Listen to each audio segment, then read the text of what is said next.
Vamos, neste vídeo, tratar de um teorema matemático com várias aplicações na física, em particular no eletromagnetismo, que é o teorema do divergente. Ele também é conhecido como teorema de Gauss, mas eu não vou usar essa nomenclatura aqui. Vamos, como motivação, falar do eletromagnetismo, mais precisamente da lei de Gauss para o campo elétrico. Ela nos diz que o fluxo do campo elétrico, calculado em uma superfície fechada S, nos fornece a carga interna a essa superfície. Vamos aqui analisar de forma mais aprofundada esta integral de superfície, que define o fluxo do campo. Porém, nós vamos considerar aqui um campo arbitrário. Um dado campo que eu chamarei de F, que possui componentes gerais nas três direções, ou seja, temos um Fx. Esse Fx não depende apenas de x, pode depender de x, y e z, então vou especificar que ele depende de r na direção x, mais um certo Fy também, que pode depender de todas as variáveis x, y, z, não apenas de y, e atua na direção y, e um Fz que depende de r na direção z. E nós vamos calcular o fluxo em uma superfície S em forma de paralelepípedo. Seu volume será dado por ΔX, ΔY e ΔZ. Representando graficamente este sistema, teremos aqui o eixo Z, o eixo Y e o eixo X. Temos um campo geral arbitrário F permeando todo esse espaço. E nós vamos pegar aqui um determinado elemento de volume, constituído por um paralelepípedo, e esse paralelepípedo está centrado em um ponto definido como a extremidade de um certo vetor R0. Eu utilizarei este R0 como referência de localização nos cálculos. Então, aqui nós temos uma aresta que é paralela a Y. Então, este aqui será o nosso ΔY. Temos esta profundidade que segue o eixo X, será a nossa variação em X. E nós temos a altura paralela a Z, será o nosso ΔZ. Então, esta é a nossa superfície S. Eu vou representar essa superfície ampliada aqui do lado. Então, esta é a nossa superfície S. Temos aqui o ΔY. Aqui nós temos o ΔZ. E esta profundidade é o ΔX. Eu vou, para designar cada face em nossos cálculos desta superfície, numerá-las. Esta superfície frontal será a superfície 1. Esta superfície aqui lateral será a superfície 2. Temos aqui a superfície 3 acima. Essa superfície aqui no fundo será a superfície 6. Essa superfície de baixo será a superfície 4. E esta superfície lateral será a superfície 5. Para você seguir estes cálculos e conseguir imaginar melhor, vamos considerar aqui o nosso sistema coordenado. Eu fiz uma representação aqui. E eu estou pegando neste sistema de eixos coordenados, eixo X, eixo Y e eixo Z, perpendiculares, um dado paralelepípedo que você pode acompanhar como um dado. Veja que eu numerei as faces de acordo com a convenção usada nos dados.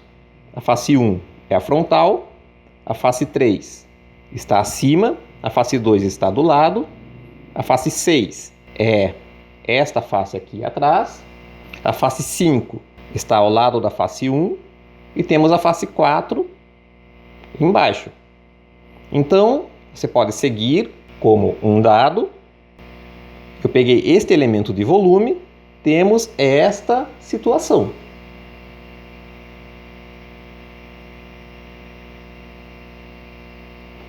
O nosso objetivo é determinar o fluxo do campo F ao longo de S. Para isso, nós precisamos definir a normal externa em cada face. Precisaremos definir o elemento de área em cada face e então tomar o produto escalar de F com N em cada face, sempre tendo como base o nosso ponto de referência R0, onde a nossa superfície S está centrada, que será um certo F, um campo vetorial, no ponto x0, y0, z0. Então, eu vou calcular o fluxo Psi nesta superfície S e, para fazer isso, eu vou calcular em cada face esse fluxo e depois eu vou somar. Então, para você seguir, lembre-se, a face 1 está apontando na direção X positiva. A face 2 está apontando na direção Y positiva. E a face 3 está apontando na direção Z positiva. Vamos considerar aqui cada face. Na face 1, nós teremos que a normal é o próprio versor X. Então, o nosso ΔS1, eu estou aqui variando em Z e em Y. Então, nossa área será ΔY, ΔZ. Assim, ao longo desta face, o fluxo será dado por F1 escalar N1 ΔS1. Eu não estou colocando o símbolo de integração aqui, porque eu estou considerando aqui que cada face, embora não seja diferencial ainda, é plana e pequena o bastante para que possamos fazer uma aproximação onde o valor do campo F em toda a face será constante. Então, prosseguindo, tomando o produto escalar com o N1, só vai sobrar a componente X. Então, teremos F de X, está sendo calculada na face 1. Então, nós estamos calculando em X1, mas as demais coordenadas são as mesmas de nosso ponto de referência, o Y0 e o Z0. Eu estava em X0, Y0, Z0 e me desloquei apenas da direção X para ficar sobre a face, ou seja, eu estou em X1.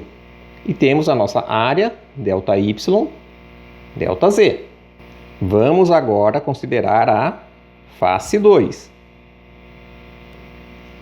Agora, nós vamos virar este sistema e note que a normal externa face 2 será o nosso versor Y positivo.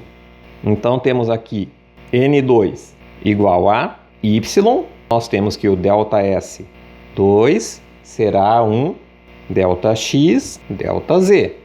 O fluxo através desta face será dado pelo campo F na face 2, produto escalar com N2, ΔS2. Este campo, primeiro, no produto escalar sobrará apenas a componente Y. E nós estávamos no ponto X0, Y0 e Z0, nos deslocamos para a face 2, nos deslocamos apenas na direção Y. Então aqui temos X0, Y2, o y na face 2, z0, Δx, Δz. Vamos à face 3.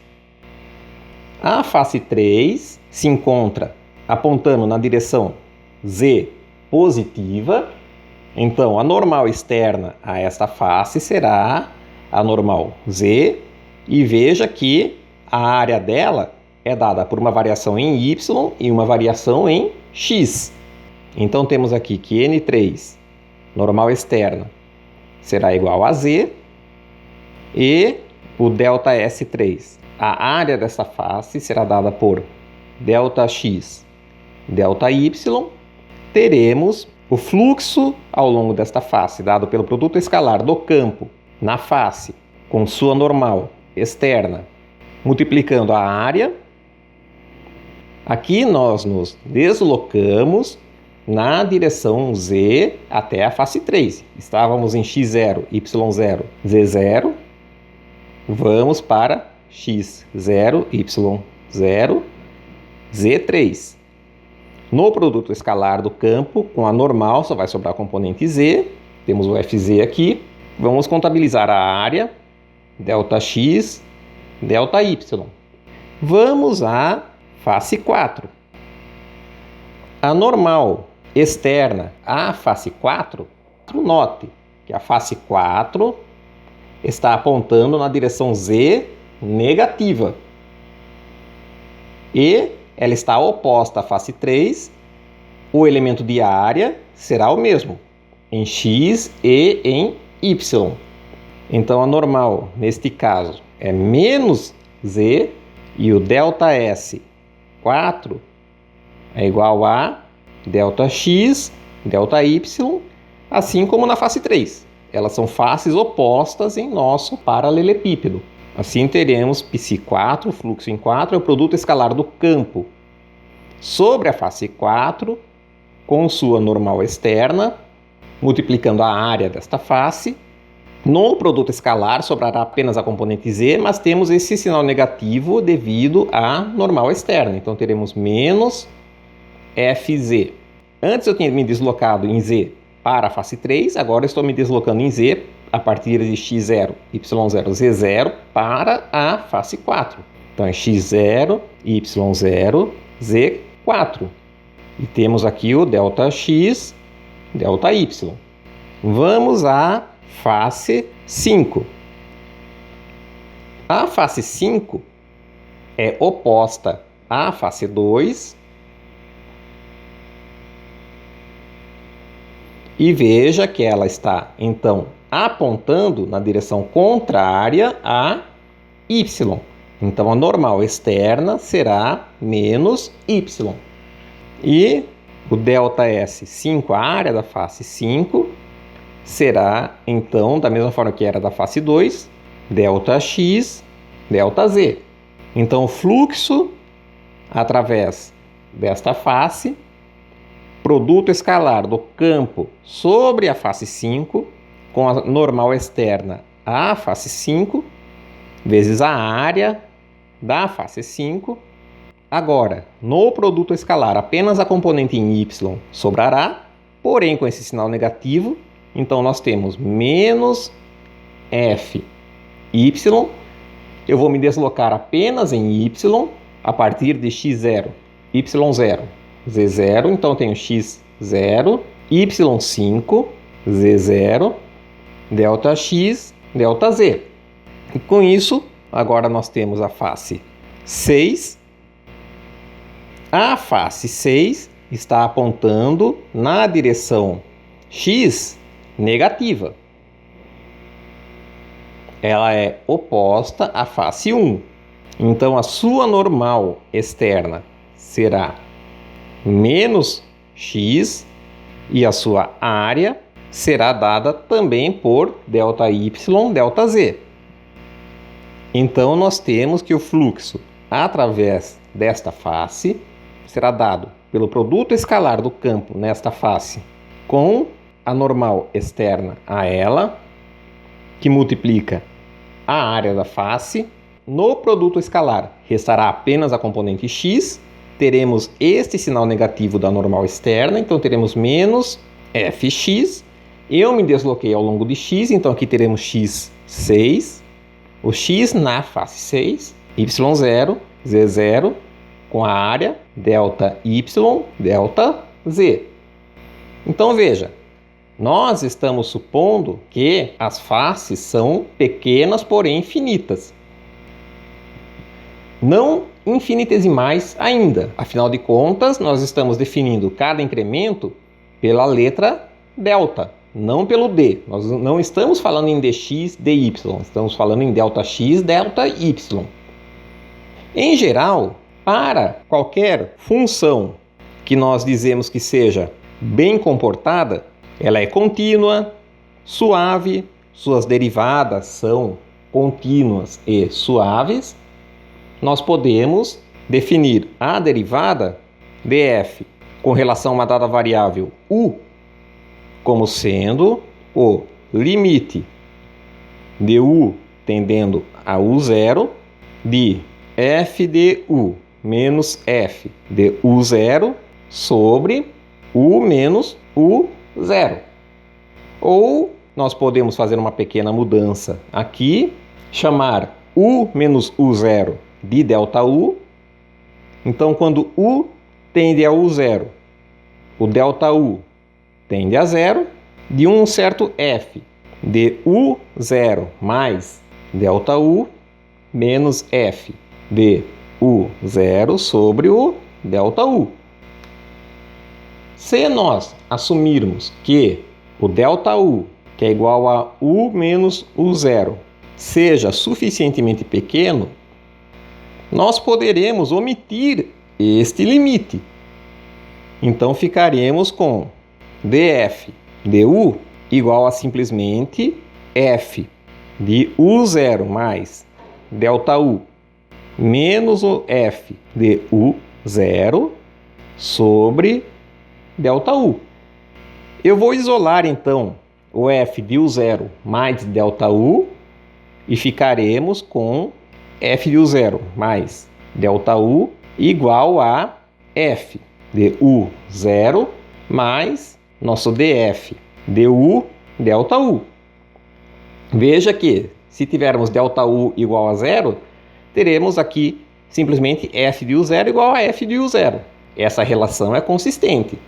E se eu tenho o valor da função em um dado ponto de referência u0 e quero fazer uma pequena variação ΔU, eu posso obter o valor da função no ponto u0 mais ΔU, conhecendo a derivada da função.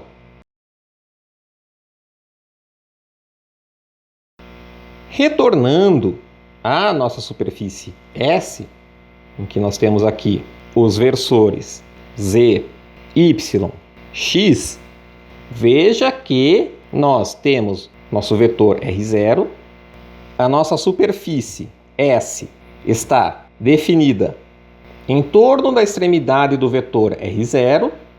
Então, se eu caminhar em x positivo até chegar à face 1, eu terei andado ΔX sobre 2. Se eu caminhar z positivo até chegar à face 3, eu terei caminhado ΔZ sobre 2. E se eu caminhar em y positivo até chegar à face 2, eu terei caminhado ΔY sobre 2. Afinal, nós temos ΔY, ΔX e ΔZ. O nosso ponto está bem no centro. E da mesma forma, se eu for para a face 6, eu estarei percorrendo ΔX sobre 2 também. Se eu for para a face 5, eu estarei percorrendo ΔY sobre 2. E se eu for para a face 4, eu estarei percorrendo ΔZ sobre 2, mas nas direções opostas. Vamos então lembrar da nossa expressão da função para pequena variação nos parâmetros em termos de sua derivada. Nosso ponto U0 será a extremidade do vetor R0. Para cada expressão que obtivemos na página anterior, nós faremos esta aproximação. Nós temos aqui que fx de x1, y0, z0 é igual ao fx. O x1 é o x0 mais ΔX sobre 2, y0, z0, ou seja, nós temos aqui o fx tomado em u0, ou seja, na extremidade do vetor r0, mais, em lugar de ter uma derivada total, teria uma derivada parcial, dfx dx, que multiplica o nosso ΔU, que no caso é o incremento na variável ΔX sobre 2. Substituindo na expressão para o fluxo, nesta face, nós temos aqui simplesmente este termo que multiplica a área. Vamos à face 2. Neste caso, nós temos de determinar quanto vale o Fy em x0, y2, z0. Isto é o Fy em x0. O y2 é o y0 mais ΔY sobre 2. Temos o z0 que se mantém. Então, aqui no caso, nós estamos variando o Fy e o nosso incremento é o ΔY sobre 2. Nós ficamos com Fy em x0, y0, z0, ou seja, r0, mais dFy, dy, ΔY sobre 2. O fluxo, nesta face, será dado pelo produto escalar de F2 escalar N2, que multiplica a área, ΔS2. Então, teremos aqui Fy de R0, esse termo aqui, mais dFy, dy, ΔY sobre 2, ΔX, ΔZ. Vamos calcular agora o fluxo na face 3. Ali precisamos obter Fz em x0, y0, z3, que nos fornecerá Fz de x0, y0. Eu estou indo para a face 3, então é um z0 mais ΔZ sobre 2. Então, nós vamos variar em z, temos um dFz dz, e o nosso incremento é o ΔZ sobre 2. Teremos aqui Fz de R0, x0, y0, z0, mais dF dz, que multiplica o ΔZ sobre 2. Assim, o fluxo através da face 3 será dado pelo produto escalar de F3 com a normal externa, multiplicado por sua área, que fornecerá este termo aqui, Fz de R0 mais dFz dz, incremento ΔZ sobre 2, multiplicando ΔX, ΔY. Veja, eu só estou substituindo esta aproximação em cada função referente ao fluxo através da respectiva face. Agora nós vamos à face 4. Ali nós estamos lidando com Fz x0, y0, z4. E neste caso, eu estou variando em z na direção oposta, então nosso z4 corresponde a z0 menos ΔZ sobre 2. Nosso incremento, neste caso, é menos ΔZ sobre 2. Então, nós ficaremos ao final com Fz no nosso ponto de referência, que é o nosso f de u0, mais a derivada, que no nosso caso é parcial, dFz dz, que multiplica o incremento, que é menos ΔZ sobre 2. A expressão para o fluxo será dada pelo produto escalar do fluxo nesta face por sua normal externa, que é o N4, multiplicando a área, que é o ΔS4, e substituindo na expressão que já havíamos encontrado, nós já tínhamos um sinal negativo por causa da normal externa a esta face, que é o z negativo. Eu estou simplesmente copiando agora o termo que nós acabamos de encontrar, dfz dz delta z sobre 2, delta x, delta y. Vamos à face 5. Neste caso, nós estamos nos movendo em y na direção oposta. Então, temos que o nosso fy nesta face, x0, y5, z0, será igual a fy de x0, y0 menos delta y sobre 2, z0. Então, nosso incremento é menos delta y sobre 2, estamos derivando em y, teremos a nossa função no ponto de referência, r0, mais a derivada desta função ao longo de y, que multiplica o incremento, que é menos delta y sobre 2. E o fluxo ao longo desta face será o produto escalar do campo com a normal externa, multiplicando sua área. Já tínhamos um sinal negativo da normal externa. Vou copiar esse termo entre colchetes e ficamos com a área delta x, delta z. Resta a face 6.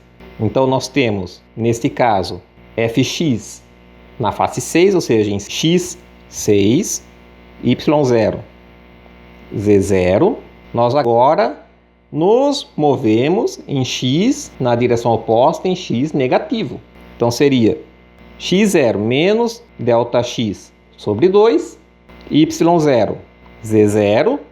Nosso incremento é menos delta x sobre 2.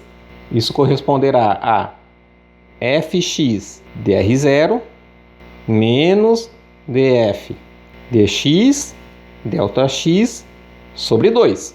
O fluxo nesta face será dado por F6, o campo nesta face, produto escalar com a normal externa, multiplicando a área. Já tínhamos um sinal negativo da normal externa, vou copiar este termo entre colchetes, e temos a área ΔY, ΔZ. Eu obtive os fluxos em cada face. Para obtermos o fluxo através da superfície S, nós devemos somar sobre todos os fluxos desta face, de I igual a 1 até 6.